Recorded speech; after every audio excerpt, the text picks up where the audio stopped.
Hello again.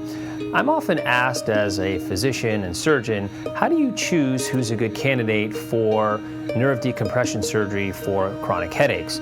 Here at Pellet Migraine Surgery, we use three primary criteria. The first is that you have to have a good history for a pinched or irritated peripheral nerve in the head and neck, because that's really what we're talking about in terms of causing your symptoms, causing your headaches. In order to figure that out, we will look at the location of your pain, the character of your pain, what interventions or medicines you've tried in the past, which have worked, which haven't. Look at any imaging studies that you've had, such as an MRI of the brain or a CAT scan of the cervical spine, that's the spine in your neck, to make sure we're not dealing with brain tumors or herniated discs.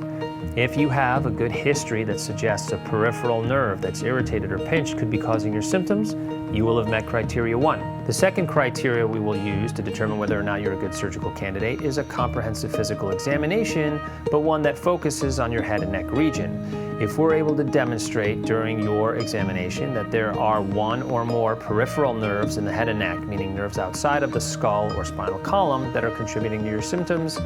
then criteria 2 will have been met. The third criteria is that you have to have a good result with a nerve block, which is simply an injection of local anesthetic that temporarily and chemically inactivates a nerve. So we often have patients come in with a bad headache or a severe flare of their baseline symptoms, and if we're able to minimize or eliminate those symptoms by blocking or inactivating one or more peripheral nerves, we will have effectively proven that those nerves are involved at least to some degree in their headache pathology. If you are able to come into the office with a significant flare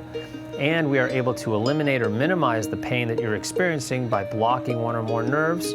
and you have a good history and physical examination suggestive of peripheral nerves causing your problem, you are likely to be a good candidate for surgery and very likely to have a good result following surgical intervention.